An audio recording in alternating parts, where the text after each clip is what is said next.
Welcome, Wilco, to another Hey. Tuesday night. And Yes, the Asian and Film Fans movie talk show. Now that we are live on the Asian Film Fans channel, our second episode. So thank you everyone for tuning back in. Tonight, we're going to do something a little different. We're going to look at hidden gems.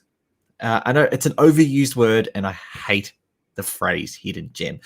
So when someone says to you hidden gem, what's the first thing that comes to your head? you mean a title or just what it means for hidden gem? What it means. What it means, Yeah. somebody thought, hey, this is not a widely popular movie that nobody talks about, but it's great. It's amazing. In my opinion, the hidden gem, if I talk about semi-Asian movies, is Drive. Drive is with Mark Dacascos. That is that's an awesome movie. I mean, it's directed by the director of The Guyver. And I actually met the action coordinator who did all the fighting choreography. I actually met this guy to talk about projects. He's now more like directing Ultraman and things like that in Japan. Oh. But that for me is like a hidden gem because nobody talks about it and people should talk about it more. It's like such a good action movie and the fighting is amazing in it. Mark Dacascos did such a good job. It's like so cool. But anyway, that's what I think about with and another hidden gem for me, and it's another Western movie, is Torque. I love Jesus, the Torque. motorbike film. The motorbike version of Fast and Furious with Ice Cube. That movie is fucking I think that's long buried. I don't think that's a hidden gem. I love that movie. What I'm hoping to have tonight during the show, and I'll keep reminding viewers as they pop in and out, is I'd like to get an idea from our viewers as well about what they would consider hidden gem. We've already got a message this evening from Tig, who's saying good evening, guys. So good evening, Tig. Nice to have you along. And we also got another a message from who says, sorry, nice I'm late. Haircut. Nice haircut. Last week we talked to Gilbert Chan, and we was talking about the military and the army, and I'm like, all right, let's get it, let's do it.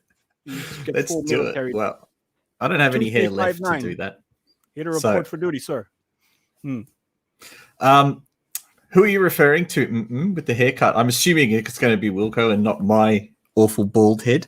But you're not late. You're just on time. Yeah, we just started for tonight's episode. 2 minutes ago. Yeah. So let's get straight into it.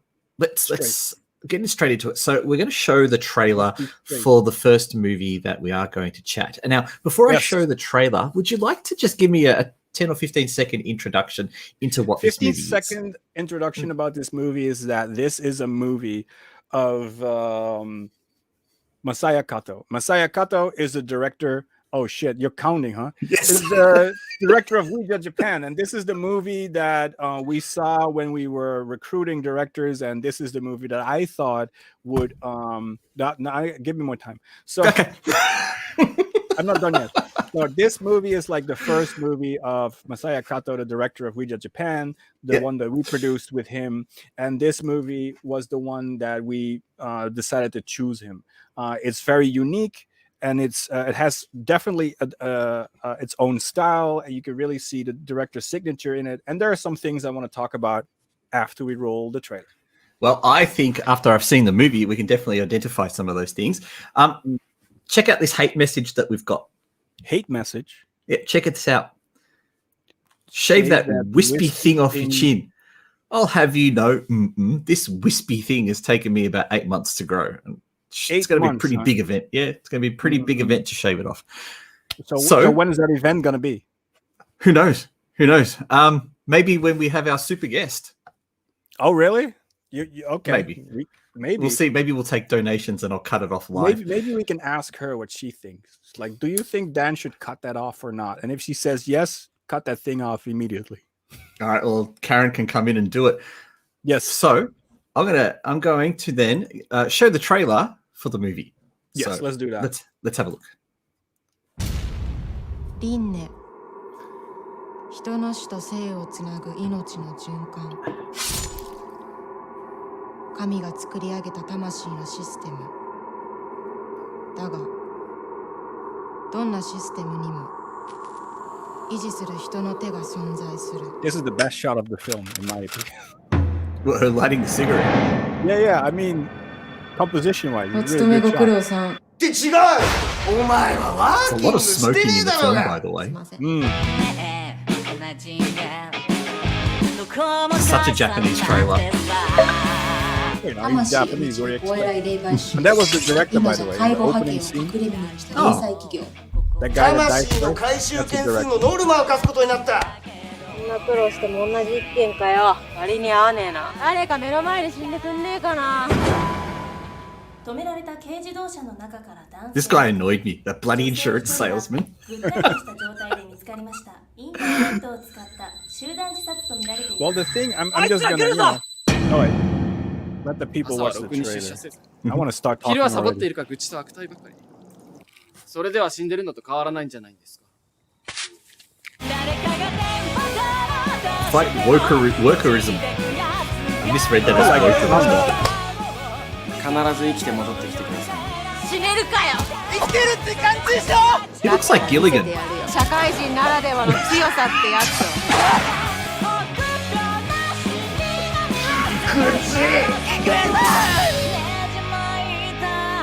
おお、お疲れ、ご苦労さん。菊池ももう戻ったのか早退だそうです。あ おやすみ。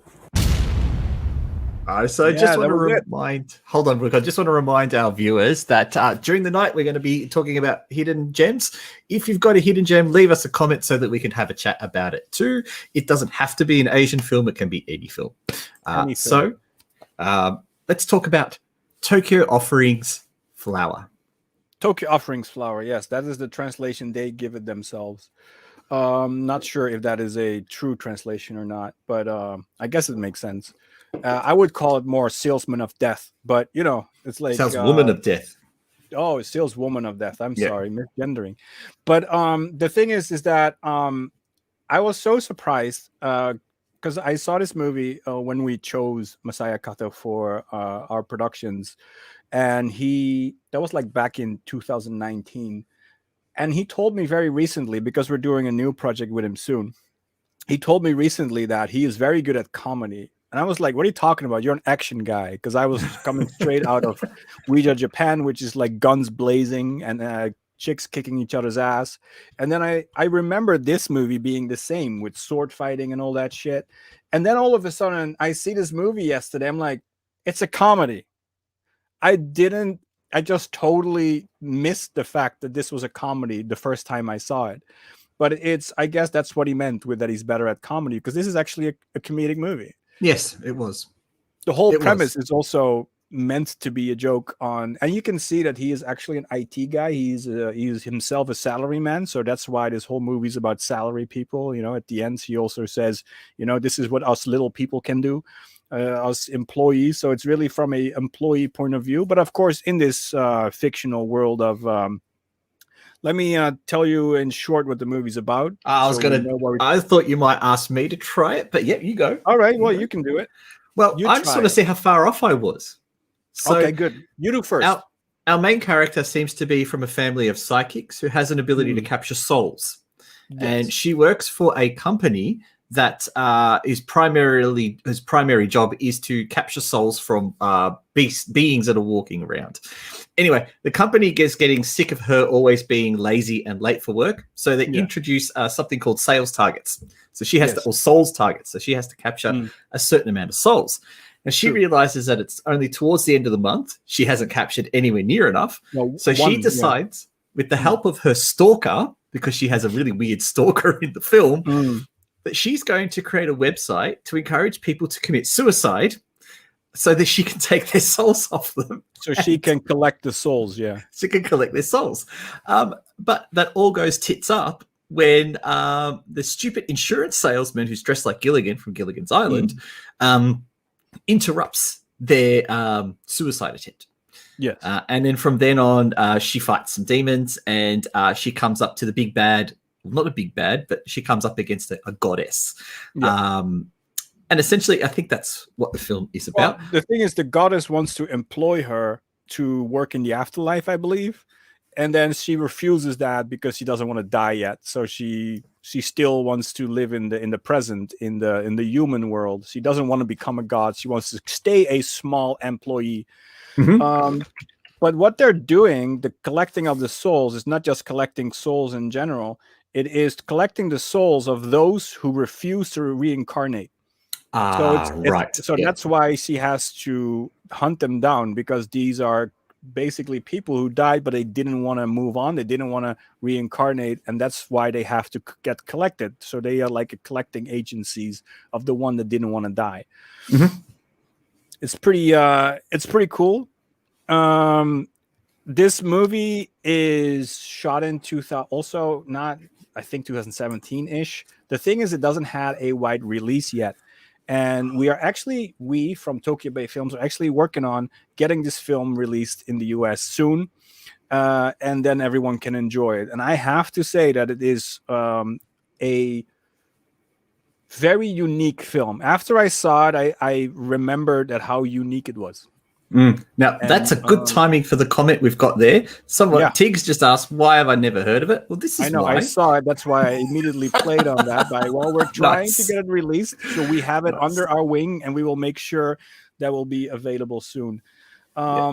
Yes, this movie is pretty unique. It's nice, and it really shows the signature of the director. And here you had some points you said about the signature thing, that you noticed some similarities. I noticed the locations.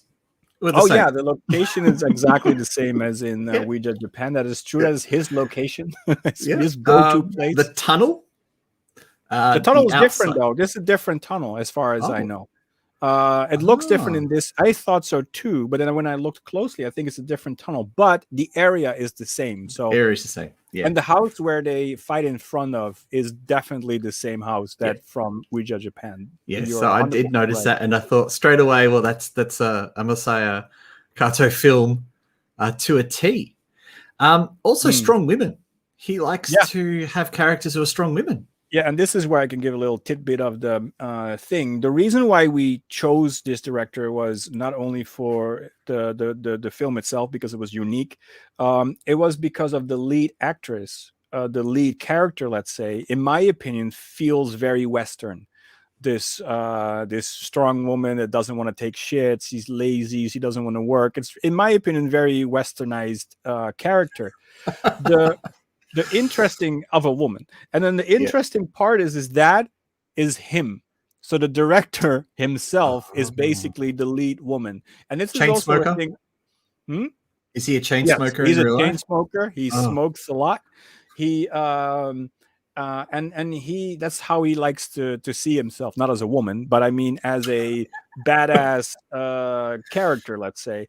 And this is the signature of him as well, because in Ouija Japan, the one with the leather jacket, if you remember, that is also, again, him putting himself in the movie. So I think when the director puts himself in the movie, he puts himself as a badass woman. So the badass woman lead in this movie, that is a representation of himself, but also the badass woman in, I think, the lead's friend in Ouija Japan, but also the one with the leather jacket, the military woman. Those two are probably both him personifying himself again in the movie. And then actually we're working on something new. And again, I will tell you, it will have strong women in it. It will, again, it will have a bunch of women in there, but this time it's going to be more mystical, yokai, sword fighting. But that is for the future. We're not going to talk about that at this moment. Which movie we are talking about at this moment is Tokyo Offering Flower. Yes. Which is a unreleased film, will be released hopefully pretty soon. It's a Japanese film by the director Masaya Kato. We just played the trailer. I think you can find the trailer online on YouTube. I think it is available. The movie if not, we can put it up for you if you're interested. So let me know afterwards, and we can put it on our channel if you want. Yeah, that could be a good idea. And then, and this film has only seen screenings within Japan. So it has done a lot of theater screenings within Japan. Hasn't come out yet, but it's one that we have under our wing with our company, and we will try to release that as soon as we can. Yeah, watching it, there's I think there's a potential there to build an audience, because the main character, I liked her. Now, Yeah. it may have something to do with the fact that she looks like two of my friends put together. I have a friend in Japan and I have a friend in Hong Kong. And if they were both to have a baby, which would be weird because they're both women, they would look like our main character. Well, you know, Lust of the Dead did it. True.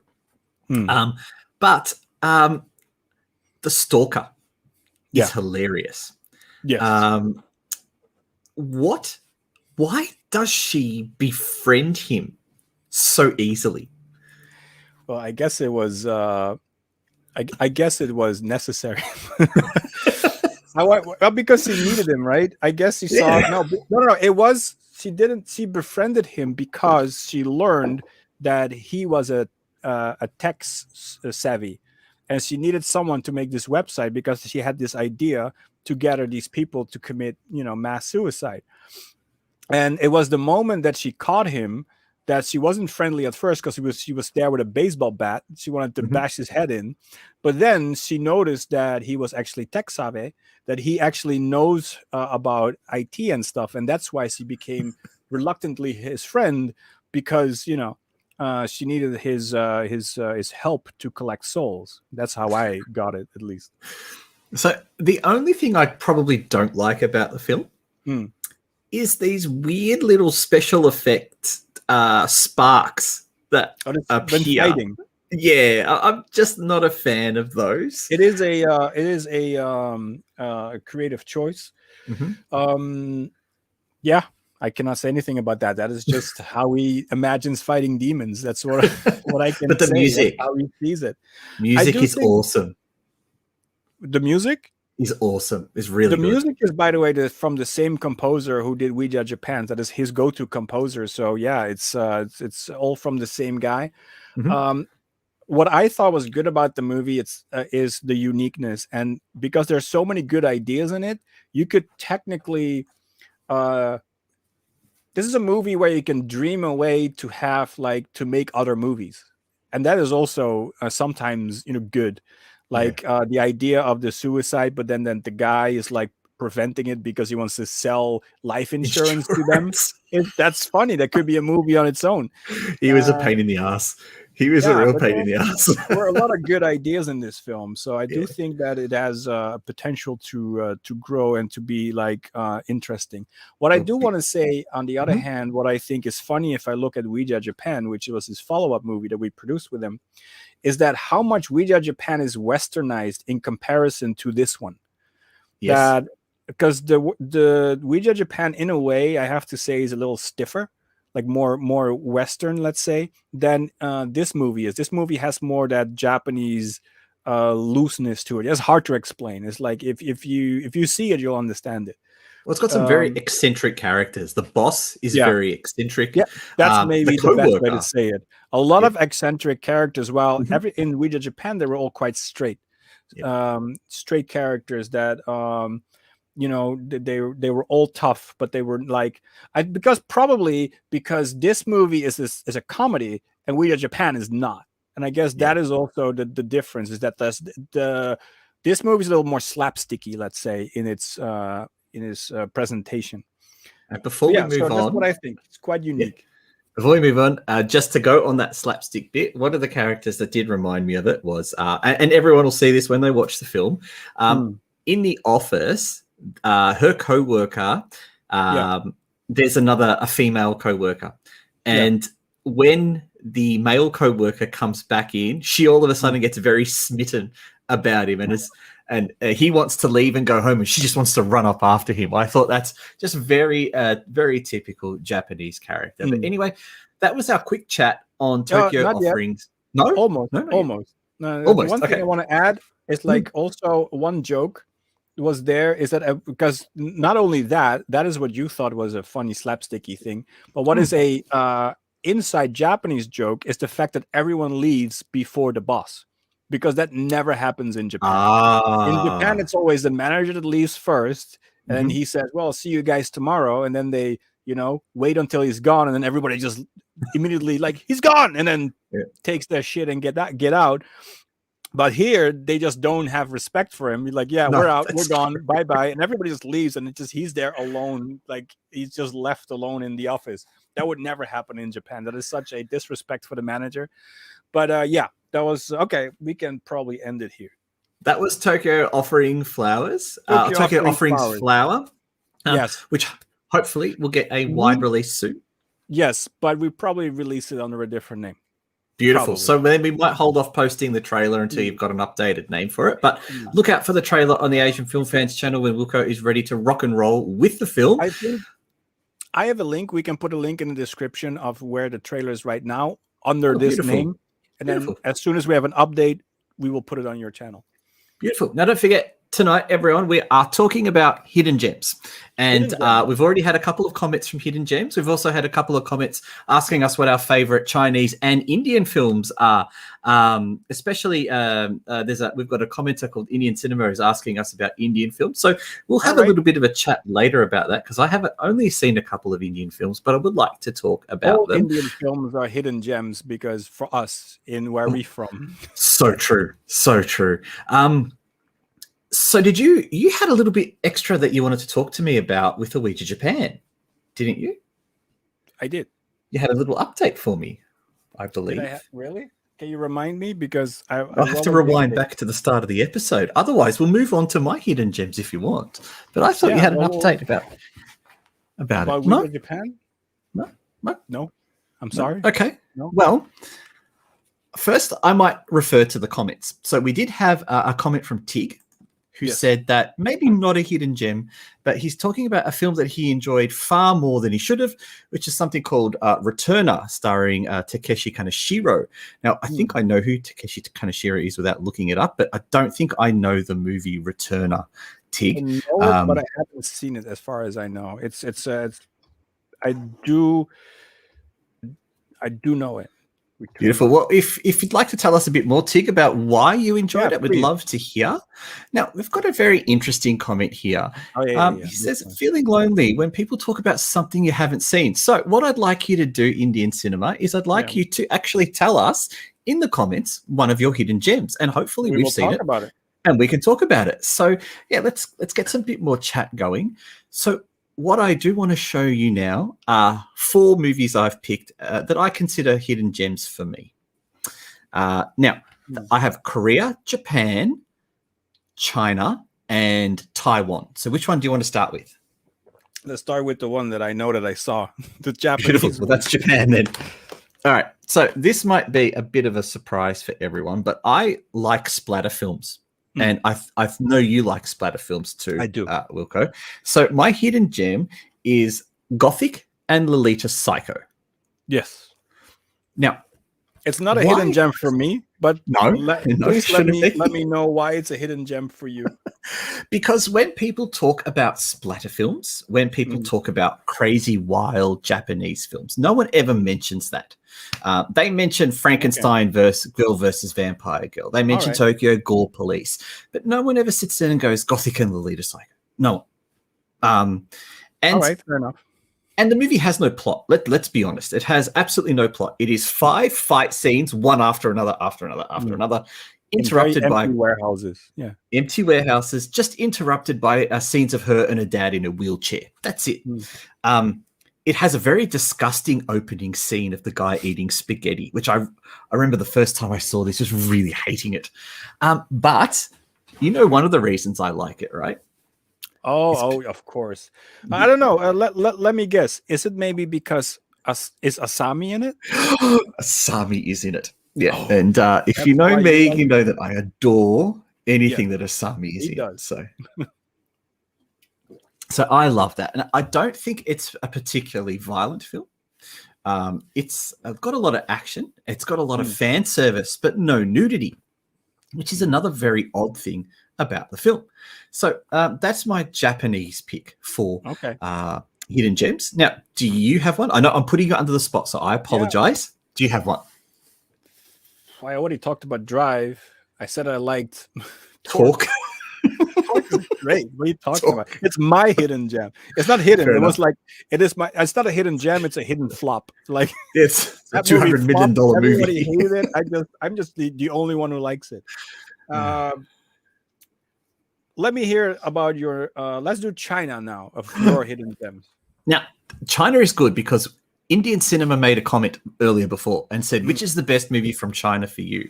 Now, is it the best though? Yeah, well, it's a tough call because I got a lot of favorite Chinese films, but I've seen this. To say Wolf Warrior. So if you want a Chinese movie that I think is best from China, I say Wolf Warrior. Wolf Warrior was pretty fucking awesome. Let's be honest. Your turn. I'm sorry. This film I've seen a couple times. Now, it's called Mr. Six.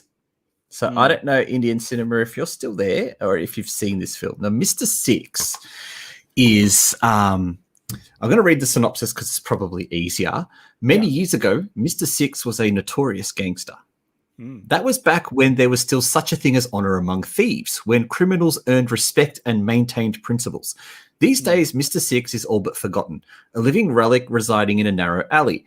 One day, Six's son, Xiao Bo, is abducted by some spoiled punks after he scratches their precious Ferrari. Mr. Six realizes that he must do whatever it takes to get back his son, even if that means returning to the life he thought he'd left behind. Now, what I like about this film is that the guy who plays Mr. Six is just this real gruff, awesome dude. Absolutely awesome dude. It's, if you've seen The Captain or Operation, don't know which Operation movie is in Mekong, I think. It's got a guy called Jung Hung Yu in it. He's awesome. However, this movie is probably about to be banned in China for a very simple reason, is that it contains an actor called Chris Wu. Now, Chris Wu is a Canadian-Chinese actor, I believe he's Canadian, who was recently arrested on suspicion of RAPE in China. And I believe as part of a bit of a crackdown, he's also one of those pretty boys in China that... I heard about this story, Yeah, so I think this movie might be probably on the way out in mainland China. And it's great to see that someone agrees with me, by the way. All right. Now, please don't tell me Wolf Warrior is your hidden Chinese gem. No. Actually, I thought about it. I have a few. Maybe I'll have more. But for now, this is. I think they're not hidden gems. They're just movies that I know nobody talks about. Like Torque and Drive. This is a Western one. I will have an Asian one after this, a Korean one. But but the Western one, I have to say, Virus, starring Jamie Lee Curtis. That, to me, I enjoyed that movie so much, but I think it was another one of those flops that basically didn't do anything in the box office. But I love that movie. That's a really good movie, in my opinion. Hold on. Is this from 1999? Yes.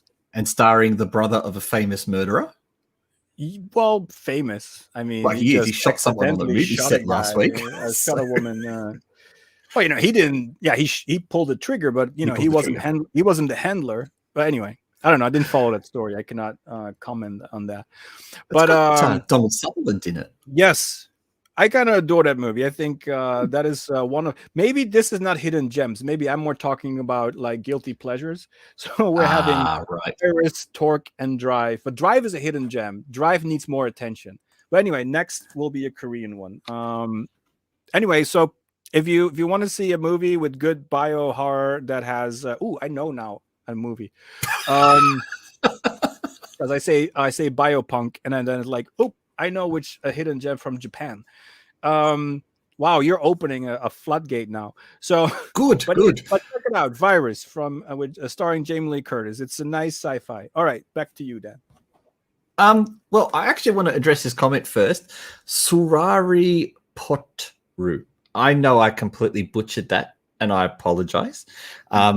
I'm just looking it up now. This movie has an 83% rating. Now, Indian movies tend to have high ratings. I'll be flat out. They have ridiculously high ratings.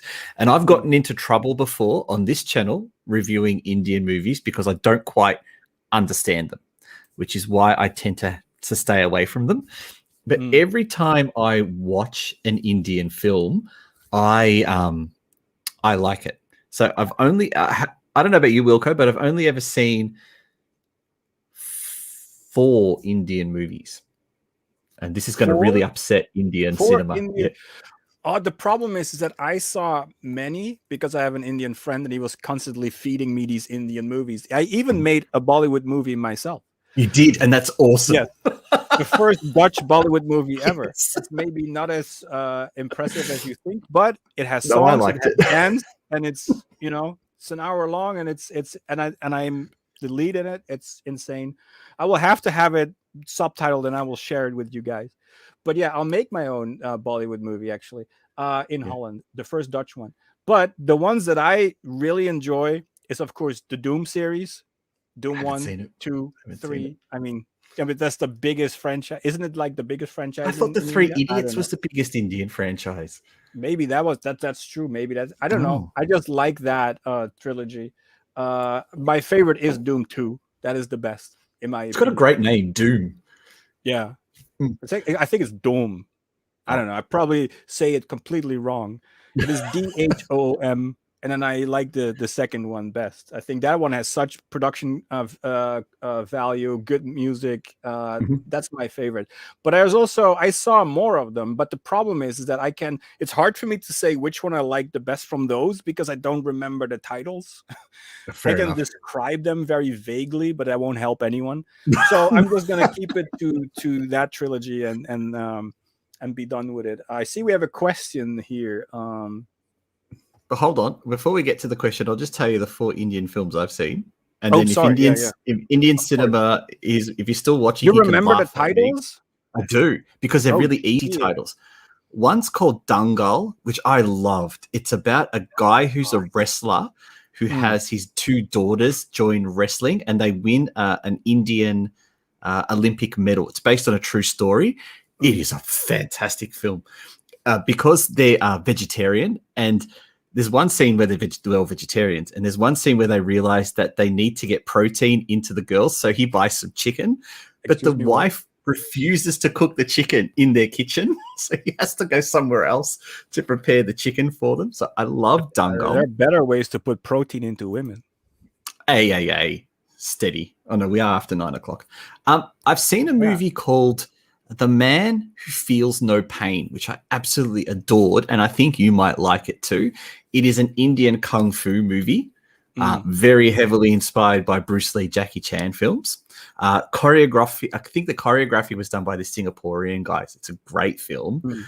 And I've seen the 2 Drishyam movies, Drishyam 1 and Drishyam 2, mostly because of their links to Chinese cinema as well. And I remember I did a review of Drishyam. I said that the first movie is too long, but it has an excellent ending. It's a perfect ending, whereas I think the Chinese version is more shorter, but has a shitty ending.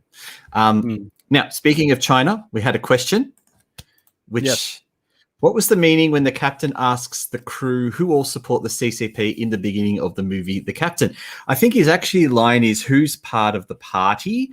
And it's an interesting question because I believe it's just one of their strange regulations that they do in because it's supposed to be based on a true story. I believe it's actually a part of the process that the pilot actually does before they go on board. So I think they're trying to be authentic, but it does come across and feel a lot like propaganda. Who gives a shit who's a member of the CCP? Guess what? Guess what? Someone agrees with you on Doom. Thank you. No. He doesn't agree. He's just explaining to you that Three Idiots is just one movie. Sorry, that was come to me. What an idiot I am. Yeah. Maybe I'm one of the 3 idiots. Maybe, yeah. You would be the second one. So, yeah. All right, now let's move on to Korean hidden gems. Oh, yeah. I have one Korean. I don't know if it's a hidden gem. Maybe it was a big hit in Korea, but I just found the DVD once at one point in Holland, and I just watched the movie and I loved it. It's probably, I don't know if it's big or not, but it's called Mr. Socrates. Socrates. How do you say that? Is it just Socrates? Oh, Socrates. Yeah. Yeah. Yeah, that was horrible. But anyway, I love that movie. That one is for me a hidden gem, but probably in Korea was like a big hit, and that's why it was on DVD, and that's why I will be able to buy it in Holland. But so I don't know the popularity of that film, if it was widely released or known or not. But yeah, I thought that was a very entertaining movie because it's about this. Well, let me find a Synopsis. yeah, let me see. Okay, so this is the plot. It's 3 sentences, so I can asking for money to his father imprisoned in jail. What? That's not good English. Threatening a friend who became a murderer by mistake, stealing money. What is this? This is horrible. I've got a much better synopsis here. Yeah, I think you do. Because this a low-life scumbag gets kidnapped. What is this? But anyway. Oh, here you go. A low-life scumbag gets kidnapped by a mysterious gang and put through inhumane training to become a mole inside the police force. Does that sound more like it? That's perfect. Yeah. That's way. What is this, Mr. Socrates? Korean, and I get this bad English plot. Like anyway, yours is that's the movie, and why I like that movie so much because it's really this punk, this Yankee type, this punk type that is in the police force because of course, like the premise says, he's forced to do that, but he still has his thuggy way to solve his problems. So at one point, there's this criminal he caught, but the criminal's let free, so he cannot so he's like, what the hell, I did my best to arrest this guy, you just let him go. So what he then does is he goes back to his old ways, put on a ski mask and with a baseball bat and just beats the crap out of him just in his own time to give the guy justice that he thinks deserves, because so I thought it was an entertaining movie. It kind of reminded me of the movie that was not ripped off, that got this that was remade as a Departed. What is the original again? Infernal Affairs. Infernal Affairs. It kind of reminds me of that because it's not just him as a cop. There's also this I think this other guy who's like the opposite of him, and so yeah, it's a little Infernal Affairs-y. If you watch the movie, but it's well made. It's very entertaining, and I really like that character that he, as a cop, still has his punk ways, and then after hours, basically does it his own way in order to bring justice. That sounds interesting to the criminals. So yeah, that's my my Korean one. I'd like to know from our viewers if you've got any Korean hidden gems. My one is a really weird one, and I know not many people have heard of it. It's called Collective Invention. Now, I'll give you a minute, Wilco, to quickly look it up, and then you can have a bit of a look at this film. Now, can I do it again? What was that? It's called Collective Invention. Collective Invention. Now, I'm one of those people that likes to watch movies with certain actresses in it, as you know. Oh, I have to look for the actress? Look, the actress who's in this, I think, is possibly one of the most gorgeous Asian actresses in Asian cinema. And every movie that she's in, I like for a variety of different reasons. She's been in horror movies, she's been in romantic dramas, and she was in this very odd film. Now, have you seen it yet? Okay, I'm seeing it. All right, yes, she's cute. All right. So Bo Young Park is her name, and if Tig is still watching, he knows that I adore Bo Young Park. And they're hanging out with this fish. Yes, this is what I like about the film. It is a guy who is a fish. All right. If the back cover can come up, you can kind of see that's what he looks like. And, essentially, he becomes this internet sensation because he's a fish. And he's a man fish as well. But what happens is that he becomes so popular that people think it's all fake. And so they kind of turn against him. Okay. It's a very strong critique at the Korean pop industry and how you can be a flavor of the month and get chewed up and spit out really quickly, how you're just at the mercy of the fans out there and of the media. And, once there's a scandal, that's it. Your whole career is over. So It's not a fabulous film by any stretch of the imagination. Don't get me wrong. It's not an award winner, but it is, for a black comedy film, it's quite funny. And Tig's still watching, and he says he agrees with me. I think he agrees with me that Bo Young Park is gorgeous. Is that correct, Tig? The movie we're talking about is called Collective Invention. I might type it out in the comment section if anyone is interested. Now, I'd like to know other people's Korean hidden gems, because Korea's been on a bit of a roll lately with their cinema releases, trying to take over the world. And a lot of Korean cinema gets maybe a bit more hype than it deserves. What do you think? No. I think the thing is that Korean cinema is really doing a good job at the moment, because they really, they don't mind to try to work themselves more towards the West, let's say. And it seems that a lot of productions in Korea are also produced or, like, say, financed by American sources. Squid Game. Yeah, for instance. And so Korea has no problem to work with Americans. And actually, I read somewhere an interview with a Korean director at one point, or producer. He says it's easier to get money in America than it is in Korea. And therefore, those movies are all kind of westernized, and that's why they get picked up better in the West. And so it's more that they are really, how do you say that? Making these movies as international as possible, because they're very good at internationalizing themselves. And you can see that in everything with their pop stars and everything. BTS, look at where BTS is right now. So it's like they just like, and why that is special is because Japan doesn't do that. Japan is like, you like us for us, and you have to just take our stuff the way it is, and we don't want to conform to what you want. I like that. Yeah, so they are like, you love us for us, so here is us. And Korea's more like, well, you know what? We will internationalize. We will make something that everyone can enjoy. And that's, the path they are taking. And in that way, I'm sorry for Japan, but they just do better in the international market at the moment. And that's why they're being very favored in the American market. Also, mostly because there's a lot of American companies who put money in it. So it's in their own interest to make this Korean stuff, go places. Now, hilariously, I had an email from a friend who works for China Lion a couple of days ago, who was talking about the whole China-Korean rivalry, essentially. And I said to her, okay, so Korea knows exactly what type of culture they're trying to send out to the world. What is China doing? Now, having said that, Yash has got a comment there. He's saying The Man Standing Next is the best Korean film he's seen. Now, I think The Man Standing Next is probably the second best Korean movie I've seen. I still think Parasite is the best. The Man Standing Next was incredible. My favorite movie last year. But not exactly a hidden gem, though.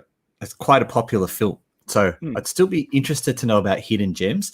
He also says that 800 is 800 is his favorite Chinese movie. But again, it's not a hidden gem. It was the #1 box office hit last year.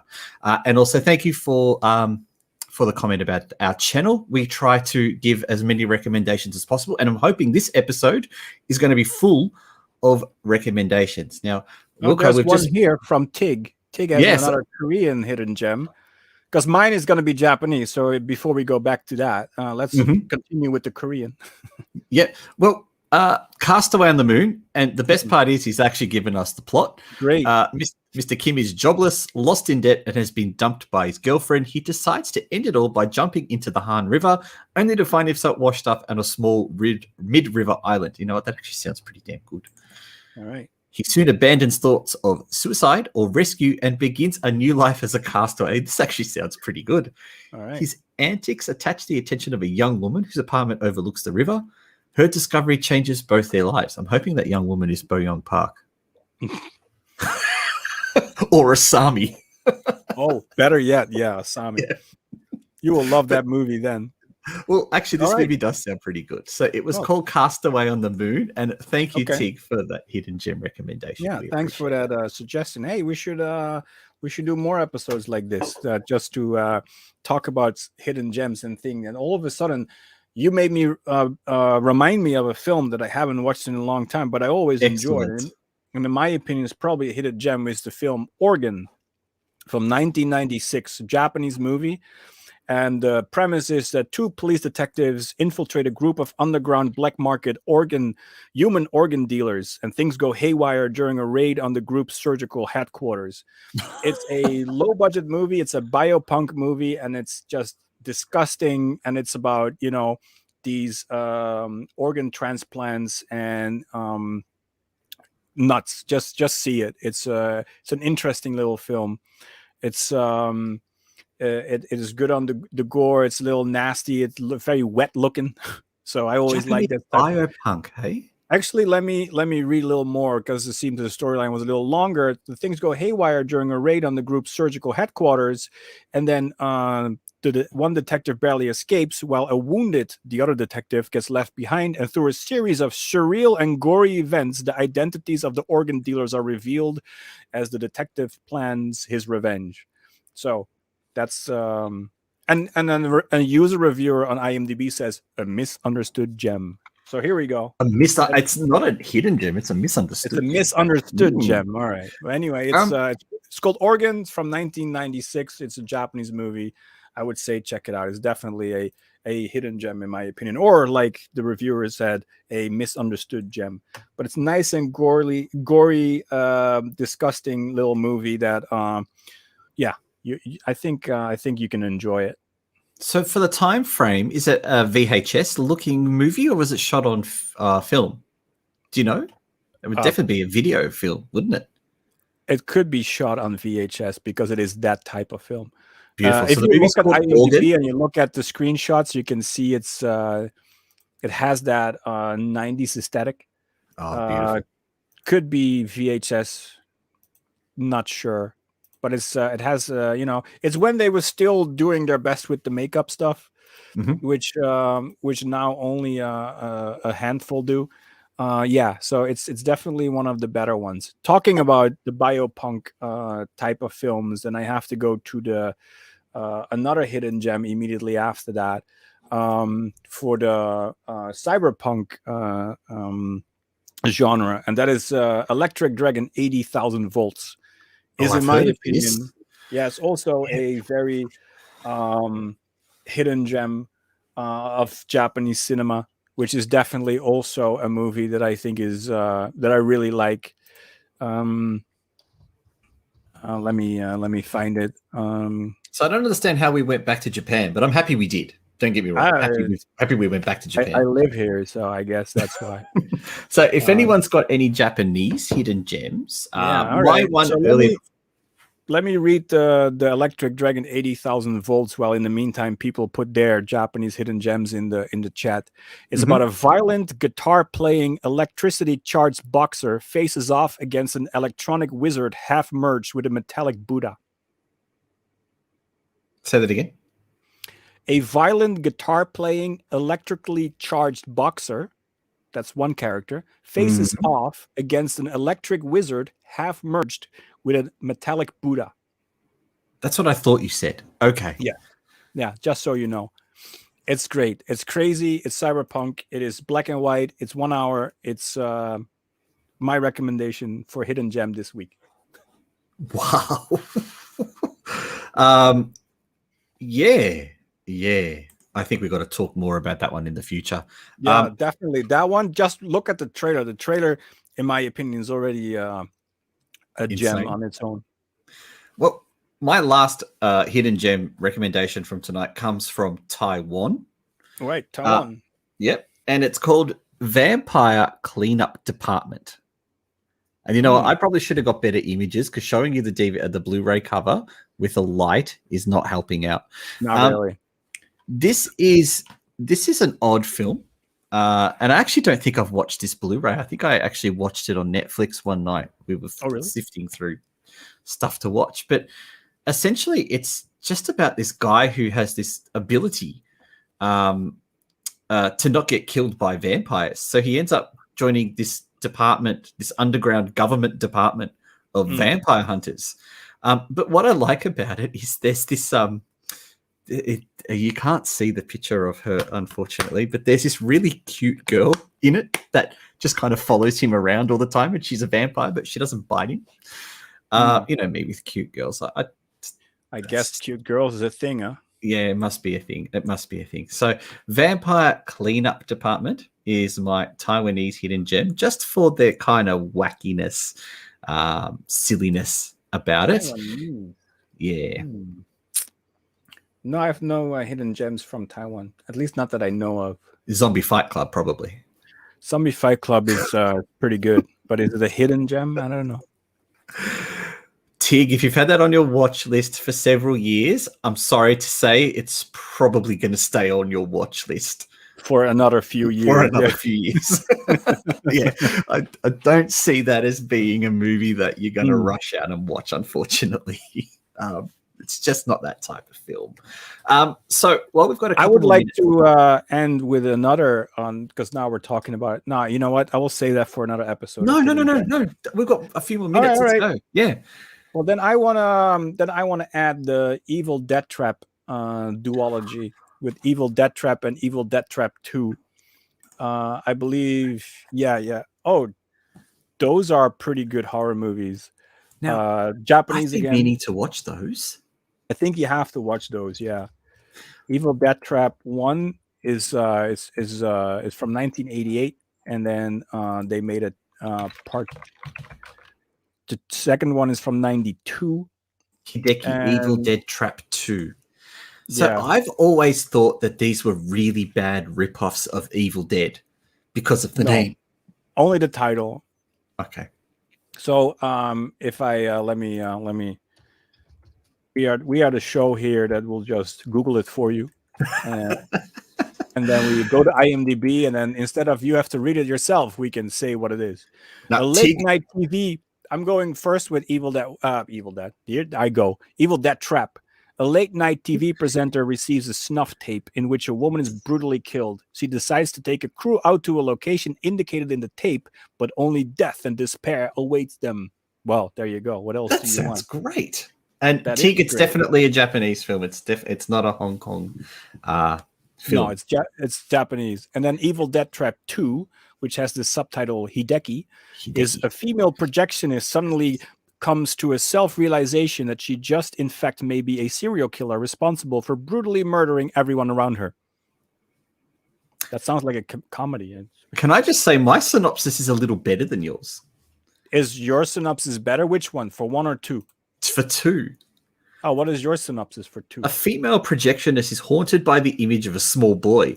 Perhaps driven by insanity from a former abortion, she goes on a killing spree, gutting women and removing their stomachs.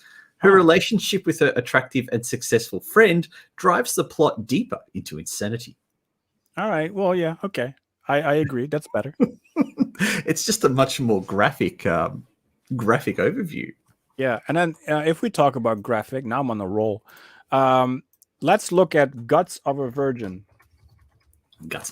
Sorry. Tig says he was referring to Vampire Cleanup Department. I can see where the confusion is with this one, Tig. But all the actors are Taiwanese for this, so I'm pretty sure it may be a co-production. It may be a Hong Kong and Taiwan co-production. So sorry, Wilco. Yeah. Okay. So, and then my last 2 hidden gem, Japanese hidden gem. Sorry, I'm coming back to Japanese. Is Entrails of a Virgin, or sometimes named Guts of a Virgin. And this is again a splatterific movie from the 80s, 86, and it's a member of a film crew making a softcore porn are dismembered by a demon in the warehouse. And I have to add that which they didn't add here is a demon that is skinned with a gigantic penis. I was hoping you'd say that because the synopsis I'm reading says unnaturally large penis. Oh yeah, I see. Also, oh wait there. Okay, here is another storyline. A very weird exploitation flick. A whole film seems to center around a group of dominating male chauvinists abusing young Japanese models after a photo shoot, after which they are butchered one by one by a mutt-covered nutter with a gigantic penis who lives in the warehouse. with It's the supposed to take top this movie review, seriously. with the top review saying weird, just weird. I gotta Yeah, watch so this. that is definitely yeah. So it's called Guts of a Virgin. At least I have the DVD that is still called Guts of a Virgin, but it's in IMDb. It's called Entrails of a Virgin. Well, guts, entrails, you know. And they had a sequel in the same year, which is Entrails of a Beautiful Woman, and that is about a tortured and raped young girl mutates into a penis-headed demon and mutilates her captors. What the fuck? Let me repeat that. A tortured and raped young girl mutates into a penis-headed demon and mutilates her captors. Again, a very nice splatterific movie from the 80s that is, in my opinion, a hidden gem. Are they gems as in really, really good? Of course not. But I want everyone to see them. That's not the point of this episode. The point of this episode isn't awesome gems. It is hidden movies that we want you to watch. Yeah. So this is a story about a pretty psychologist who is raped, murdered, and dismembered while trying to avenge the suicide of a patient who was raped by a Yakuza gangster. There's a lot of rape in here. Buried along with the remains of a rival gangster, Ozawa somehow melts with his corpse and comes back from the grave as a hermaphrodite zombie. A bloody and sadistic revenge is ahead. I do think that maybe these storylines will demonetize us, but still. Well, we've got one of our viewers. It's only an hour. These movies are like an hour long, so you can just waste an hour to see some amazing shit from the 80s. It sounds awesomely bad, says Tig. And, you know, the other day I watched Guts of a Virgin is better than Entrails because I saw them both back in the day. I do think the first one is better. Also for Evil Death Trap, the first one is better than the second. But still. The other day I watched My Chan's Daily Life, and I thought that was far too much. Oh, really? Yes. So do you know My Chan's Daily Life? I used to watch a lot of crap. Guinea Pig. You know the Guinea Pig? I know of the Guinea Pig series. I believe the Guinea Pig Eric series. is a fan of them. Oh yeah, I think Guinea Pig. This is funny because Guinea Pig is these movies of extreme exploitation movies from Japan from the 80s that very recently got a revival of the American Guinea Pig. So I guess some American company bought the rights and then made their American versions. Or actually calling it American Guinea Pig means you don't need rights at all because it's a completely different name. But those Guinea Pig series is pretty much notorious because the second movie, I think it's called Flower of Flesh and Blood, was considered a snuff film by no one else, by Charlie Sheen. So Charlie Sheen, the actor, he found this tape of Guinea Pig 2, Flower of Flesh and Blood, and he thought it was a real snuff film. So he reported to the FBI. So what did these makers do, which they're fucking brilliant? Then they released Guinea Pig 3, which was the making of Guinea Pig 2. That is brilliant. Yes. Tig has just put a comment there, and because he didn't put a question mark on it, he put an exclamation point. It actually makes it a statement. What would we do without Japan? And I agree. What would we do? Here we go. Here's one for you, Wilco. Yash has just popped a comment. There's a movie that I saw he can't find. A man kills his employer and his lawyer seeks the truth about him. Also, the daughter of the employer has a walking disability. Wow, that's vague. Yeah, it's wow. We're going to need more info. Language, a country. Like, yeah. Probably come Japanese on, Yash. because we're talking about Japanese stuff. I based on this, I have no idea. At least I haven't seen anything like that. It's a Japanese film, Japanese he says. Film. All right. I will look into it. I cannot answer you right now. How long ago do you think you saw it, Yash? Yeah. How old is this movie? We might need to take this question on notice and get back to you in a future episode. Yeah, I have no idea for this one at this moment. So I'm humbly apologizing for being so unhelpful at this moment. Yeah, same here. Well, we've come to the hour mark. This has been a very fun episode. been we fun. maybe should It's, talk about hidden just gems steady. more. Yeah, I think Or- we should. We should have. The lawyer's father was an ex-judge. All right. Still a little vague on my end. I will look into it. That's the only thing that I can say, if I remember it. And we might, and maybe Tig can help too, because I know Tig's a bit of a master in Japanese and Korean cinema as well. So maybe But at he this might moment, know. no. I wouldn't be able to say. This storyline doesn't sound familiar for me. So maybe I missed it, and therefore I cannot help. I'm sorry. Besides that, do you have a trailer for next week's movie? No, I don't, because I know it's. I We got know nothing it. this week. I don't. Do you know why I don't? Because I'm pretty sure that it's owned by a rather large company who will strike us down. And speaking of large companies, and I'm going back to Tokyo Offering Flowers. Yeah. Yes.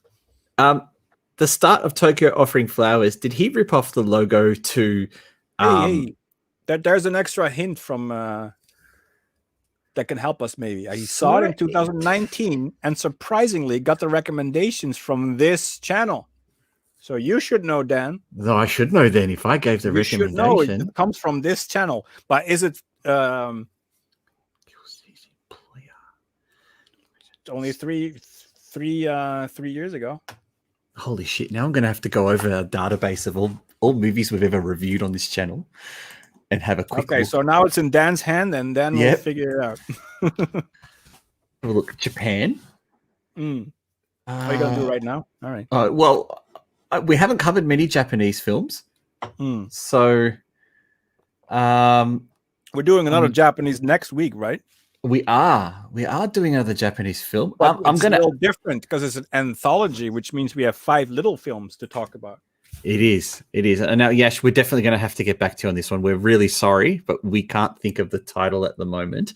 No. But next week's film is going to be awesome because it's something I've always wanted to watch. It is Kwaidan, the 1964-65. Oh, that's a beautiful age for movies. Yeah, Japanese anthology horror film, including our favorite story of Hoichi the Earless. Favorite story. It's just I like the Chinese story very much, especially where he's not in it. Yeah, well, that's true. Bunshin Saba 3. Bunshin Saba 3. So I'm looking forward to Kwaidan because what I've seen of it, it has very practical effects. There's a lot of negative trickery. Definitely. There's nothing. Yeah. Oh, that reminds me of a few movies we can watch from the 70s, by the way. Some yokai movies. Anyway, the list gets bigger and bigger. It was any of them including wars about yokai? Yes. Those the original yokai wars. They are terrific. 70s. And only the first one. The design. first one is quite nice. The rest is. I think I like the first one the best. I saw the Takeshi Miike 2005 movie recently, and some of the yokai in that are just terrific. Just the really creative designs. Yeah, those are the real designs. But I think you should watch the 70s one, the first one. It's very haunting. It's very very interesting. So, but we should maybe put it on the watch list. I think we will. But next week is definitely Kwaidan. It is definitely classic Japanese horror. We're going to the 60s, baby. Oh, I'm looking forward to it. And it has a continuation reference for some of the stuff that we've been talking about throughout our little journey throughout this show. And it will come into play in the future episode as well. So it's a really great segue kind of movie. If you've seen Kwaidan, let us know what you think. Yes, and also for everyone who thinks it's you feel lonely when you hear people talk about movies you haven't seen, watch Kwaidan for in 2 weeks. Yeah, watch Kwaidan. It seriously is. If you search for it on the internet enough, you will be able to find it. I'll just leave you with that information. It's not like it's hard to find. But otherwise, I've had a great time tonight. It was again a pleasure to be here. Yeah. This time a little bit more improvised than normal, but at least it again, jogged the noggin, and I'm like, oh my god, these movies. Yeah. Now I have to watch Evil Death Trap again. So do I. I've appreciated I everyone have them. I can give them to you. Thank you. I've appreciated everyone who's been online tonight to give us Yes. comments. You have made this episode really fun for us, and we hope to have you back in future episodes to do that. Yeah.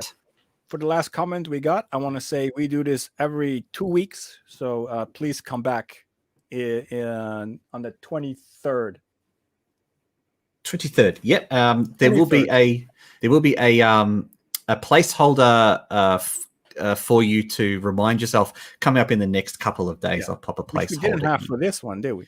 We did. Unfortunately, I kept it on private thanks to Oh, YouTube, you and give it to didn't. me. No, it didn't come live. So my apologies for that one. I will set it up properly next time. All right. Otherwise, have a great night, everyone. Have a great night and see you on the 23rd. Tooroo.